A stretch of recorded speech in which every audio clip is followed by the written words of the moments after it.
Tapi antara faktor utama, jika bukan faktor yang utama, kebakaran terbuka sehingga menyebabkan jerebu di sesetengah negeri, katanya adalah aktiviti kebakaran terbuka ataupun pembakaran jerami padi oleh para petani, khasnya di negeri-negeri seperti di Kedah. Saya mahu berlintas langsung sekarang bersama Cik Ani Mak Zain. Cik Ani adalah pengerusi Badan Bertindak Petani MADA. MADA adalah Lembaga Kemajuan Pertanian Muda. Cik Ani, Assalamualaikum. Waalaikumsalam warahmatullahi. Cik Ani, pertama sekali, kenyataan oleh kerajaan sejak beberapa minggu lepas yang mengatakan bahawa punca utama adalah petani sering melakukan pembakaran terbuka, membakar jerami padi dan ini menyumbang kepada insiden kebakaran terbuka yang semakin banyak dan juga jerebu di sesetengah tempat. Apa respon Cik Ani dan para petani? Pada kenyataan yang dikeluarkan oleh pihak-pihak kerajaan yang mengatakan punca utama jerebu adalah disebabkan pembakaran jerami padi secara terbuka.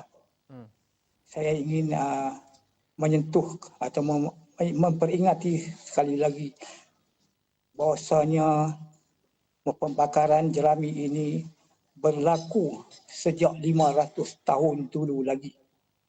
Pada sejak itu belum ada lagi mana-mana agensi yang ataupun pihak kerajaan yang menyatakan bahawa jerami padi ini yang penyebab jerubu.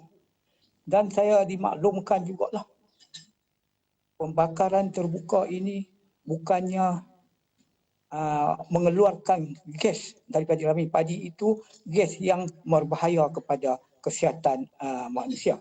Tetapi Cik Ani, sebelum ini ada kerajaan mengatakan bahawa pembakaran terbuka yang kebanyakannya dibuat oleh petani untuk membakar jerami padi adalah satu punca kepada jerebu yang kita saksikan sejak beberapa minggu lepas.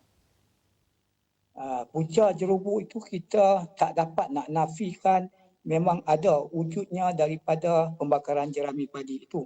Tetapi jika nak dikira pencemaran jerebu itu bukan terletak kepada pembakaran jerami padi sahaja. Kerana kita ambil contoh, di negeri Kedah saja ada banyak kilang-kilang yang melepaskan asap yang bertoksik, yang mana asap daripada minyak TC dan macam-macam asap daripada kilang-kilang itu yang lebih teruk lagi daripada pembakaran jerami padi. Saya ingat kena ambil perhatianlah dalam soal pencemaran jerubu pada masa kini. Kerana kita tengok undang-undang kualiti alam sekeliling 1974 tidak mencatatkan bahawasanya pencemaran pembakaran terbuka ini sebagai satu ancaman jerubu kepada masyarakat di kawasan utara ini. Baik, Cik Ani, Cik Ani, sekarang ini kerajaan negeri dan kerajaan juga sudah pun melarang aktiviti pembakaran terbuka sekurang-kurangnya buat masa ini dalam kalangan petani untuk cuba mengurangkan insiden jerebu yang berlaku, juga cuba mengurangkan kebakaran terbuka. Larangan ini, petani tidak lagi boleh untuk membakar jerami padi seperti amalan mereka sejak dahulu. Apa impaknya kepada para petani? Kalau untuk melarang petani-petani untuk membakar jerami itu kita boleh terima, tetapi jerami ini sangat mudah terbakar. Kalau kerana sepuntung rokok saja boleh membakar lebih daripada 100 ekar padi, kawasan benar. Ini yang persoalannya. Yang saya minta satulah kepada pihak kerajaan, berilah satu cadangan bagaimana cara-cara kita untuk mengelakkan daripada petani ini membakar jerami. Kerana selama ini tidak ada satu cadangan ataupun peraturan-peraturan yang dikenakan kepada petani supaya tidak membenarkan membakar jerami. Ini yang menjadi masalah kepada petani. Kemanakah mereka akan membawa jerami mereka kalau tidak dibakar? Ini persoalannya yang petani-petani bercakap pada masa kini. Apa cadangan daripada Cik Ani dan juga para petani sendiri apabila pembakaran jerami sudah lagi tidak dibenarkan? Apa alternatif yang boleh diambil oleh petani untuk membuang sisa-sisa dan juga jerami yang mereka? Inilah persoalannya. Tidak ada lagi apa-apa cadangan oleh pihak kerajaan untuk mengelak daripada uh, jerami ini dibakar oleh petani.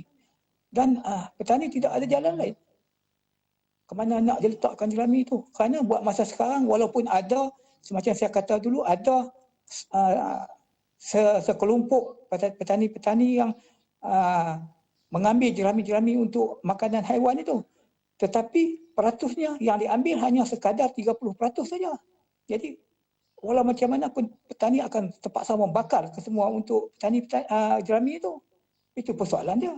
Jadi kita sekarang cuba untuk mencari, kita tidak mahu menuding jari Cik Ani, kita mahu mencari situasi menang-menang untuk semua pihak. Petani perlu membuang jerami mereka dengan cara membakarnya yang paling mudah dan juga murah. Tapi pada masa yang sama kita juga perlu melindungi alam sekitar. Kita perlu elak jerebu, pembakaran terbuka dan sebagainya.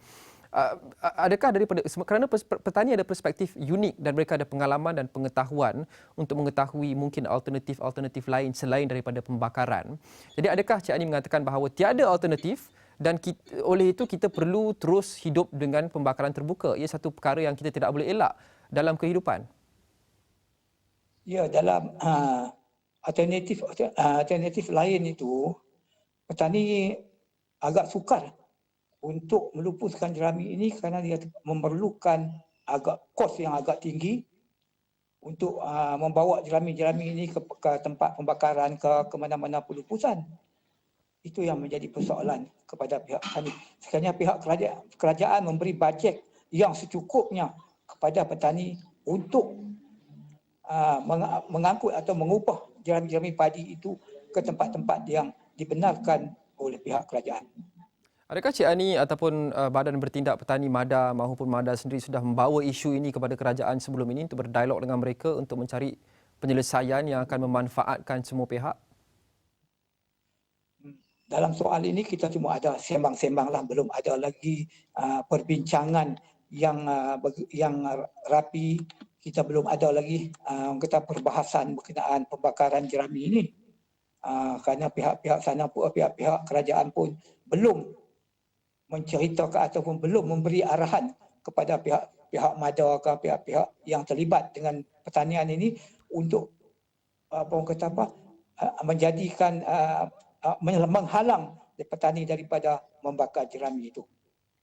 Baik, terima kasih Cik Ani Mat Zain, Pengerusi Badan Bertindak Petani MADA, Lembaga Kemajuan Pertanian Muda.